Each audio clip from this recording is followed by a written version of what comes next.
নেমারের কাছে আমরা বারবার করে এসেছি কোনো সাহায্যের জন্য, নেমার কোনো সাহায্য দেয়নি। তখন বারবার করে সাজান শেখের কাছে, কোথায় সিরাজ ডাক্তারের কাছে, কোথায় অজিত মাইদের কাছে। কেন যাবো? আমরা আদিবাসী লোক, আমাদের না খাইলে আমাদের খাওয়া না। আজকে 1.5 বিঘা জমি আছে, নিয়ে সে মোল্লাদের হাতে দিয়ে দিয়েছে, সে আমরা এখনো পর্যন্ত জমি পাইনি। আজকে এসছি শঙ্কর সর্দারের কাছে, এসছি আমরা শঙ্কর সর্দার আগ্রমন গ্রাম পঞ্চায়েতের মেম্বার। এবার আমাদের আদিবাসী জমি শঙ্কর সর্দার এসছি, আমরাও তো এসছি সব এক জায়গায়। তাহলে আমাদের জমি জায়গা আজকে মোল্লা বাঙালি কিনে খাবে, বেঁচে দেবে শঙ্কর সর্দার, আমরা কি করে খাবো? আমরা এখানে কি নিয়ে থাকবো? আমাদের কি বিষয় সম্পত্তি আছে? প্রশাসনকে জানিয়েছেন? প্রশাসন হ্যাঁ জানিয়েছি, প্রশাসন বলছে ভাইয়ের কাছে চলে যাও। আমরা এর আগে দেখেছি সিঙ্গুর নন্দীগ্রামে মমতা ব্যানার্জি গরিব চাষীদের জমি ফিরিয়ে দেওয়ার জন্য আন্দোলন করেছিল। আপনি কি দিদিকে কি বার্তা বলবেন? কি দিদিকে কি বলবো এখন? দিদি এখন হ্যাঁ দিদি এই পুলিশ প্রশাসন পাঠিয়েছে। এর আগেও তো দিদি জানে যে আমার সম্প্রদায় আদিবাসী সম্প্রদায়, দিদিকে কারা মানুষ, দিদিকে তো আমরাই বসেছি আসলে। তাহলে আমরা যদি সেই জায়গায় না থাকি, দিদি আমাদের দিকে চাইবে না? আমরা জমি জায়গা লোক নিয়ে নিচ্ছে, মোল্লা নিয়ে নিচ্ছে, কেন নেবে মোল্লা আমাদের জমি জায়গা? সেই জমি জায়গা আপনাদের দখলে ছিল? দখল করতে দিচ্ছে না, আগে আমরা দখল ছিলাম, এই বছর বলতে দখল দিচ্ছে না। আমাদের ঘের এলাকা, ঘেরের মধ্যে তারা মাটি কাটছে, আঁটল পাটা তুলে দিচ্ছে, মাছ শাক ছাড়ছে, তারা দখল করছে, আমাদেরকে লাভতে দিচ্ছে না। তারা শঙ্কর সর্দার গিয়ে হুমকি দিয়ে এসেছে আমাদের, তোমাদের জমি জায়গা বিক্রি হয়ে গেল। তাহলে আমরা বর্গা জায়গা চাষ করে খাচ্ছি, আপনারা তো সবাই বুঝতে পারেন, বর্গা জায়গা চাষ করে খাচ্ছি আমাদের বাপ ঠাকুরদাদের আমল থেকে। তাহলে সেই বর্গা জায়গা যদি বিক্রি হয়, তাহলে মালিক আমাদের কাছে আসবে, আমাদের ভাগটা দিয়ে সে বেঁচে যাবে। তা সে তো আমাদের মালিকের কোনো চুল মূল কিচ্ছু নেই, এরাই সব মালিক হয়ে জমি আমাদেরকে কিনে নিচ্ছে। তাহলে কিভাবে কিনলো জমিগুলো এরা? কিভাবে জমিগুলো কিনেছে কে? মূলত কি এখন ভোগ দখল করছে কারা? ভোগ দখল করছে হয়তো সাধারণ শেখের লোকজন, সব যাদের নামে নামে দিয়েছে মোল্লারা, হয়তো আমরা তথ্য তুলেছি সব। হ্যাঁ আমাদের ওই সম্পত্তি বগরা জমি জমিদারের বলে কি বিক্রি হয়ে গেছে। হ্যাঁ বিক্রি হয়ে গেছে, জমিতে নামতে পারবে না। আগে আপনারা চাষবাস করতেন? হ্যাঁ আমাদের ঘের এলাকা। কবে থেকে চাষ করতে পারছেন না? এই 1 বছর থেকে, এই 8 বছর থেকে। তখন আপনারা কাউকে জানাননি? হ্যাঁ জানাচ্ছি, সিরাজ ডাক্তার বলে জমি বিক্রি হয়ে গেছে, এখানে জমি নেই। এরকম কতজনের জমি আপনাদের নিয়ে নিয়েছে? হ্যাঁ অনেক জমি আছে, আমরা তো মূর্খ লোক, বলতে পারি না।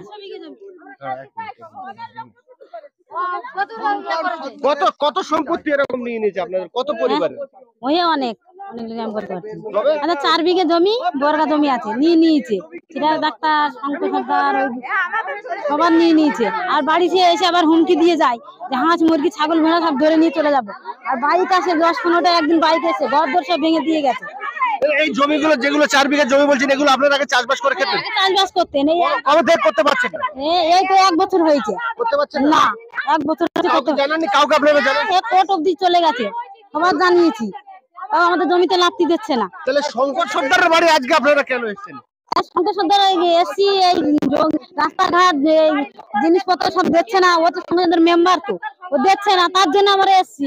রাস্তাঘাট কিছু করে দিচ্ছে না, আমরা আসবো না। অর্থাৎ রাত 3টের সময় শামীমদা পোস্ট করে যে আনিসকে খুন করা হয়েছে বাড়ির ছাদ থেকে ফেলে। সাথে সাথে ফোন করি আমরা বিভিন্ন জায়গায়, আমি খবরাখবর নিই। আমি এতটা দুর্ভাগা যে ওর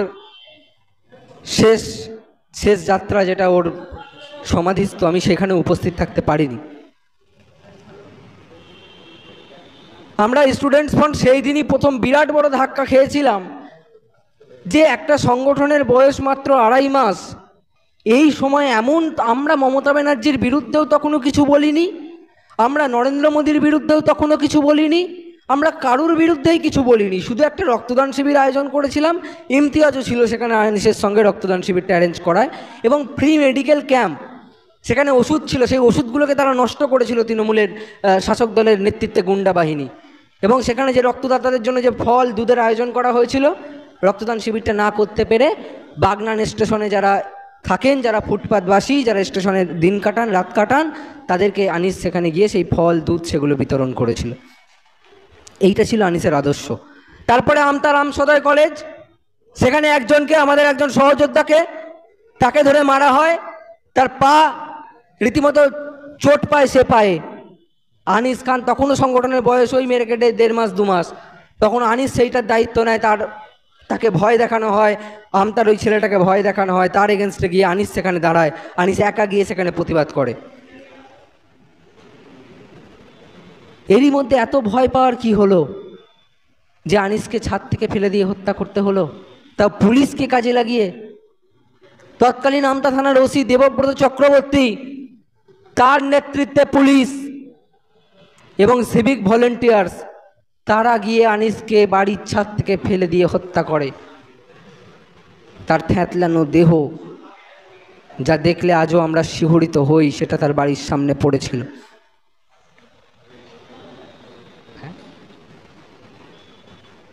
আমরা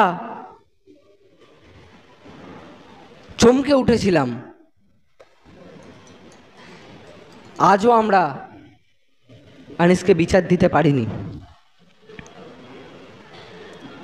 কারণ যে এসআইটির ওপর আদালত ভরসা করেছে, পুলিশের দ্বারা তৈরি এসআইটি, সেই সিট যেখানে পুলিশ আছে সেই পুলিশই তো হত্যা করেছে। তারা কি করে তদন্ত করবে? তারা কিভাবে একটা চার্জশিট জমা করবে? যারা হত্যা করেছে তারা তদন্ত করবে। মমতা ব্যানার্জি দেবব্রত চক্রবর্তীকে আমতা থানা থেকে ক্লোজ করে দিলেন। ক্লোজ করে দিয়ে কিছুদিন পরেই আবার আমরা শুনলাম বাগনান থানায় তাকে আবার এসআই করে ওপেন করা হয়েছে। আমরা বাগনান থানার সামনে অবস্থান বিক্ষোভ করে সেই দেবব্রত চক্রবর্তীকেও বাগনান থানা থেকে সরিয়েছি। তারপরে আমতা ওসি কিঙ্কর মণ্ডল তিনি এলেন, তিনি এসে বললেন থানার মধ্যে যে এই আন্দোলনের সঙ্গে কোনো ভদ্রলোক যুক্ত নেই, এই আন্দোলনের সঙ্গে অনেক মাওবাদী যুক্ত আছে, আলিয়া ইউনিভার্সিটির এবং বিভিন্ন পাতাখোররা যুক্ত আছে। একজন ওসির বক্তব্য। আর একজন চোর, যার নাম মুখে আনতে আমার লজ্জা পায়, তিনি বললেন আনিস মদ খেয়েছিল।